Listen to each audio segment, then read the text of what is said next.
been suffering from gas, then get down with the S.A.S. and get ill with skill acquisition syndrome. Skill acquisition syndrome.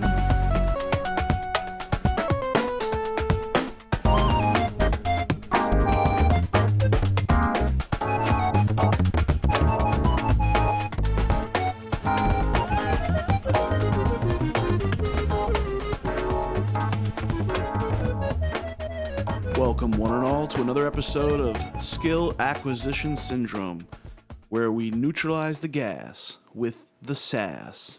In today's episode, we're going to be doing a deeper dive into filters. We're going to introduce the low-frequency oscillator. Today's special guest is the Prophet Rev2. There's some terms I want to reiterate and go over, and I'm sure many who are watching this are already familiar with these terms. Frequency is a word we use a lot. Frequency is the number of times that a periodic function repeats the same sequence of values during a unit variation of the independent variable. In plain English, it's cycles per second. That's how frequency is measured, generally. The metric prefix for frequency is Hertz, named after Heinrich Rudolf Hertz, who was a German physicist who first conclusively proved the existence of the electromagnetic waves. The unit of frequency, cycles per second, was named the Hertz in his honor. And we measure lots of different aspects of music in frequency. Pitch, for instance, is the amount of vibrations occurring in the waveform per second. That's why when we tune our guitars to A 440 standard tuning, A, meaning the A right below middle C on a piano, equals 440 hertz, and each corresponding note increases or decreases in frequency as it increases and decreases in pitch. That's what enables us to have things like polymodulation on a Prophet 5. Other areas where we interpret frequency in synthesis is on the filter itself. The filter plays one of the most fundamental roles in subtractive synthesis. We are removing harmonics from the waveform creatively to define the type of sound we want. The brighter the sound we want, the more harmonics we allow to pass through. Now, we mentioned oscillators quite a bit in the last video, but it's important to know the harmonic nature of each waveform. The two biggest components of a low-pass filter, which is the filter we're going to be predominantly using, a low-pass filter is the meat and potatoes of subtractive synthesis. You have two major parameters. You have your cutoff and you have your resonance. What the cutoff does is it sets the point at which harmonics are cut out. Here's our different types of filters. There are, of course, many types, but the most common from the 1960s onward are high-pass and low-pass filters. High-pass filters remove material low in the audio spectrum while allowing higher frequencies to pass. Low-pass filters do the opposite, removing high frequencies while allowing lower frequencies to pass. Most filters offer a variable control called cutoff or cutoff frequency. This is the specific frequency at which the filter begins to take effect. So for a low-pass filter, all frequencies below the cutoff are allowed to pass. For a high-pass filter, all frequencies above the cutoff are allowed to pass. Because of how powerful this parameter can affect a sound's character, it is common for the master cutoff knob to be one of the most prominent on a synthesizer. A few other important parameters to be aware of, in my opinion, besides knowing your filter and your cutoff, is knowing the slope of your filter. The intensity with which a filter rolls off frequencies beyond its cutoff frequency is called slope and is usually measured in decibels per octave. The most traditional slopes are 12 dB per octave and 24 dB per octave. Though other slopes are possible, filters with 6 dB per octave, 18 dB per octave, and 36 and 48 respectively are less common, but certainly part of the paradigm. Generally speaking, the steepness of the slope relates directly to the intensity of the filtering effect. Filters also often offer control of resonance, which may also be referred to as Q, emphasis, or a number of other names depending on the synthesizer. Resonance provides an emphasis to the cutoff frequency itself. Altering resonance can have a very different effect from filter to filter. sometimes simply emphasizing overtones near the cutoff frequency, sometimes shifting the sound into more nasal territory, sometimes adding snarl and grit, sometimes pushing the filter into territory not unlike the sound of a physical resonating body.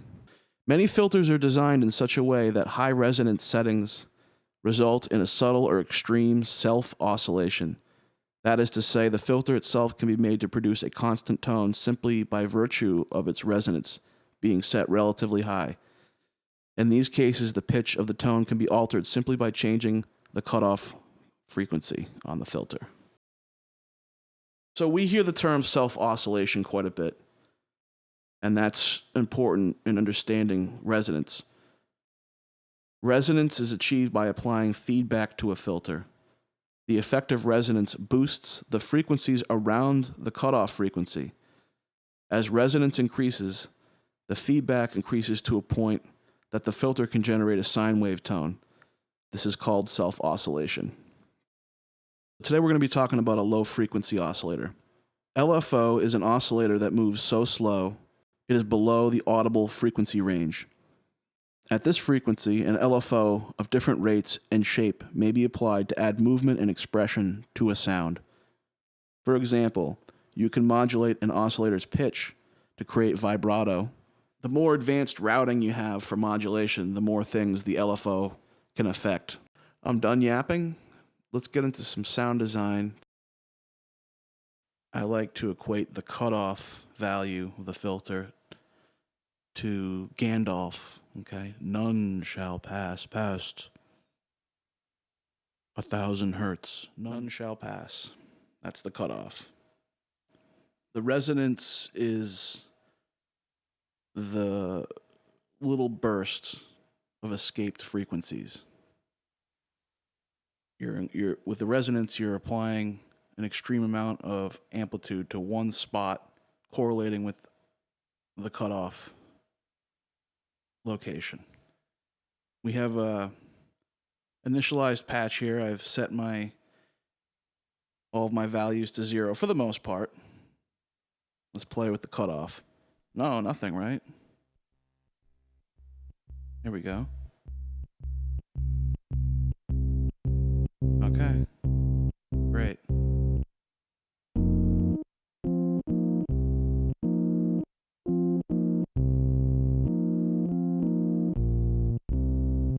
So we have some frequencies coming through. Let's give it a little bit of envelope.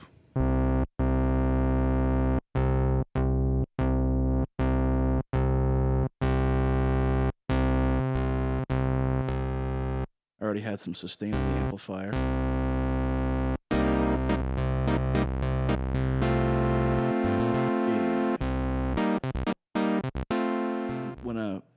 When we move the cutoff filter, we're actually also moving the peak at which the frequency resonates, okay? So let's hear what that sounds like. The filter completely open. There we are, right about half. Let's give us some resonance.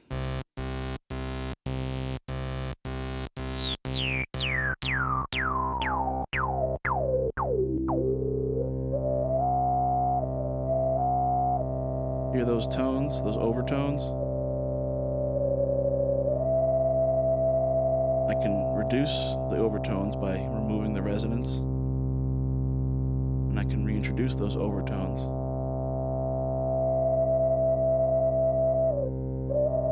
What you're hearing there is self-oscillation.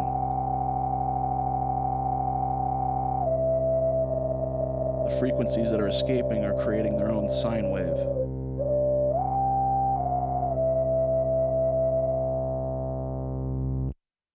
I also equate the resonance to the spooky ghost factor. You know, it puts the ooh in the boo. Okay. So, let's give us a little bit of animation with the envelope filter.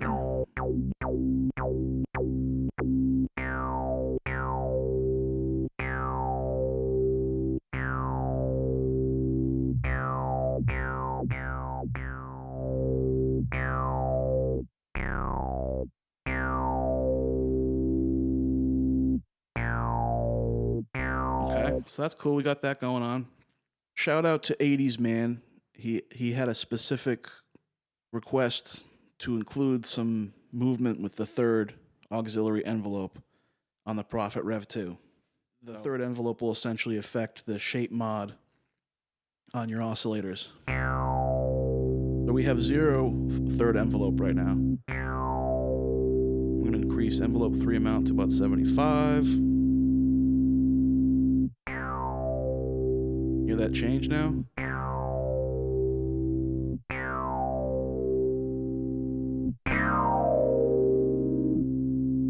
Give us a little bit of release.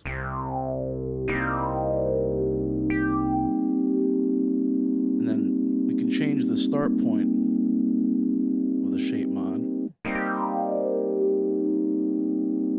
Mix the oscillators up a little bit.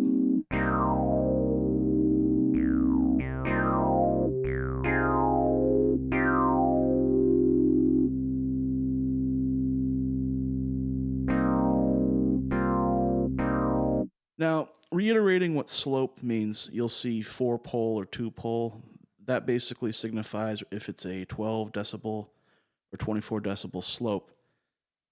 So, slope is how dramatic the filter affects the cutoff. You're going to have a sharper drop at 24 dB than you will at 12 dB. That doesn't mean that it's better, it's just a different sound. So, on the Rev2, we have both 2-pole, which is 12 dB, and 24 dB, which is 4-pole. Right now I have it set on 4-pole, 24 dB.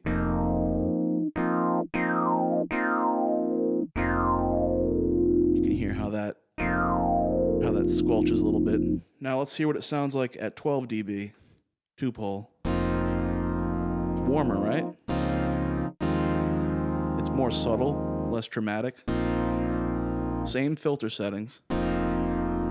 Now let's switch back to 4-pole, 24 dB. So I'd like to say that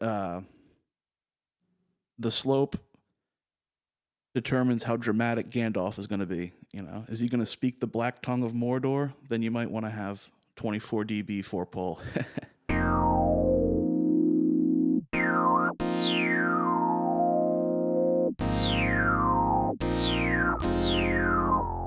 All right, so I'm kind of digging this.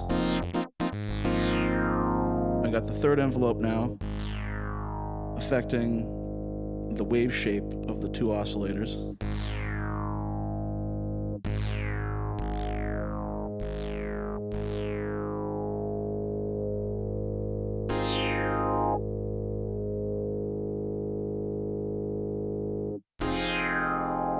Yeah, like that. See, a lot of this isn't scientific. A lot of this is just tweaking until something reaches out to you. There's still that, no matter how deeply you understand these parameters, there's still an X factor to this that cannot be taught. It just comes with experience. And I take that for granted. I've been tweaking knobs a lot longer than I've been aware of what all this actually means. Anyway, I got a tone right now that I'm happy with.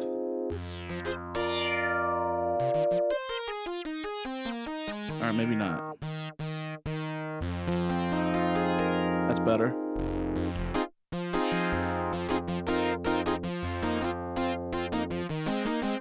This might end up being a patch I keep. Okay, so let's talk about the low frequency oscillator. This Rev2 is famous for its modulation matrix. And what the hell do they mean by modulation matrix?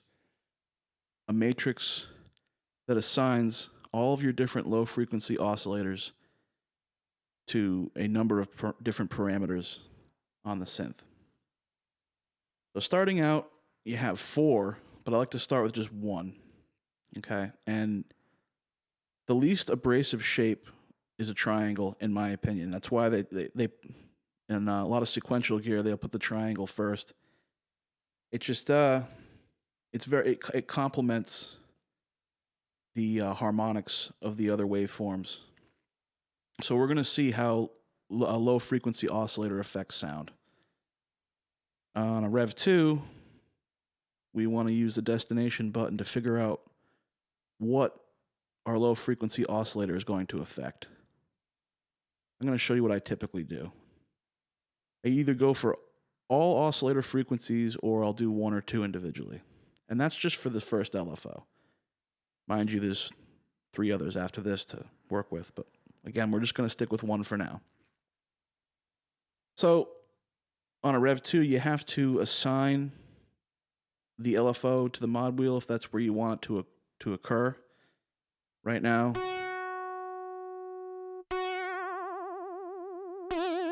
I can control it directly by this parameter. I'll go to our mod slot 1, our source, going to be the modulation wheel. We're going to set an amount of around 12, and our destination is going to be LFO 1 amount. That's what we're going to stick with for now. So there we have it. Now, if I move my modulation wheel up, it'll only apply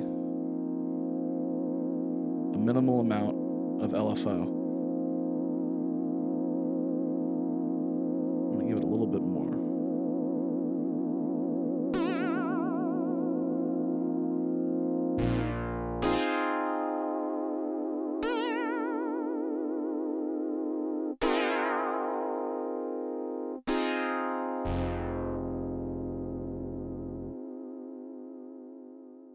I decided for this sound to only have LFO 1 affect oscillator frequency 2.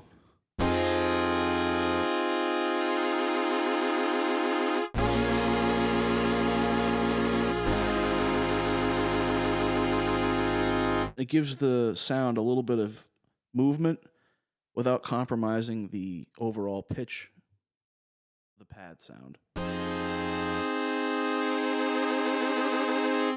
I'm going to go into my modulation destination. I'm going to increase the amounts a little bit here. There we go. What's nice about being able to set the amount is you can set limits. You can't, warble over the bridge. You can't. It doesn't allow you to apply too much LFO. It's good to have limits. Okay. So that's what we've done so far. We've assigned LFO 1 with a triangle shape to oscillator 2.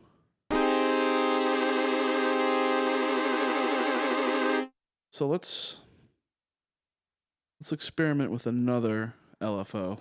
We're gonna do another triangle. And we're gonna set it to about the same. We're gonna set it to about 75. But now we're gonna have it alter the cutoff.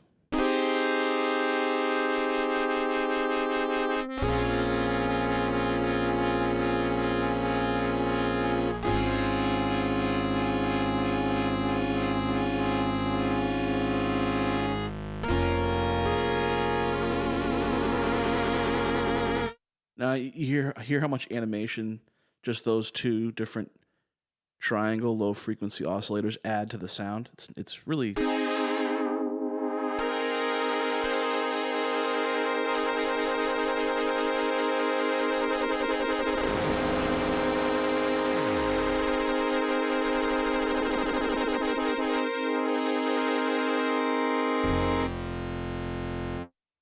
that's just a very basic example of what you can do with a low frequency oscillator.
That's a pretty funky little sound right there.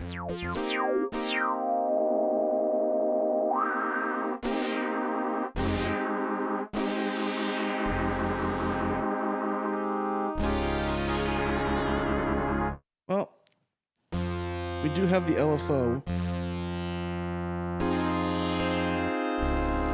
working the shape mod.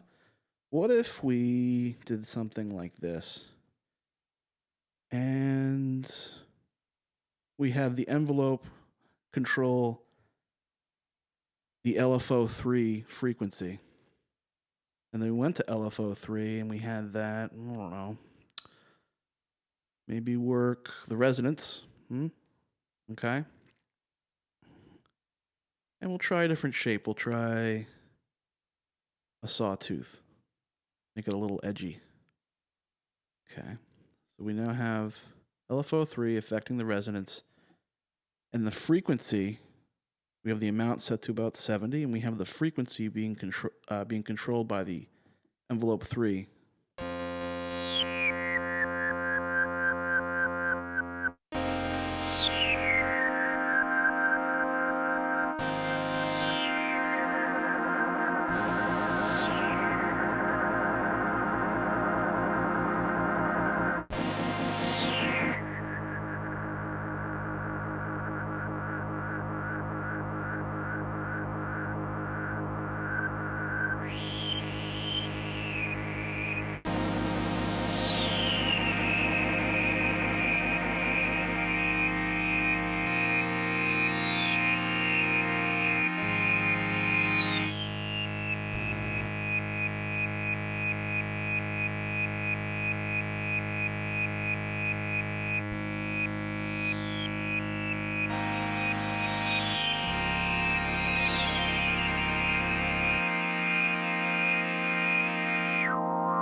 That's pretty cool.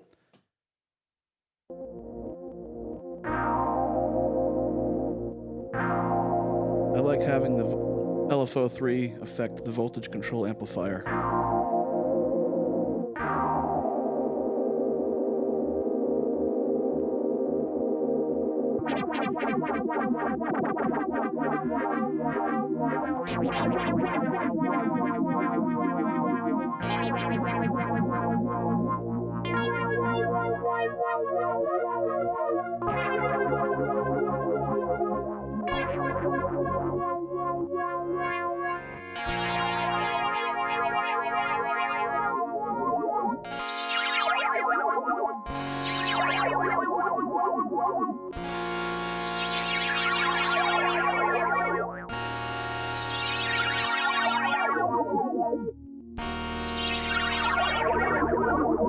Now we have something pretty complex and strange sounding.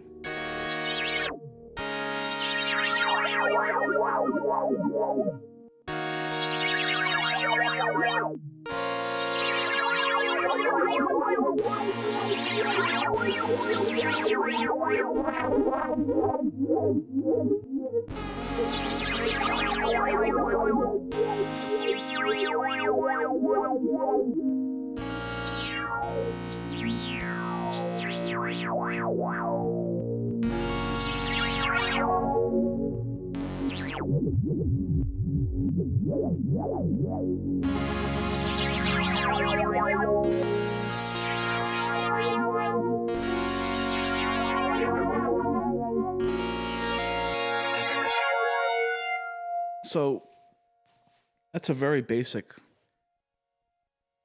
sort of thing you can do with a modulation matrix. So I kind of went overboard today with the LFOs, but that's the whole point. It's an extreme parameter.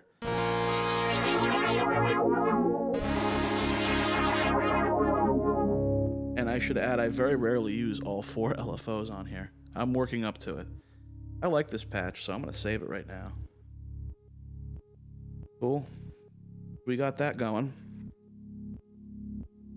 5. Okay.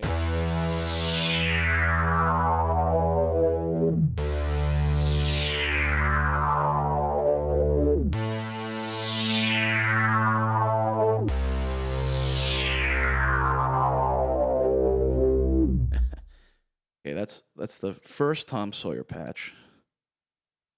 Here's variation 2.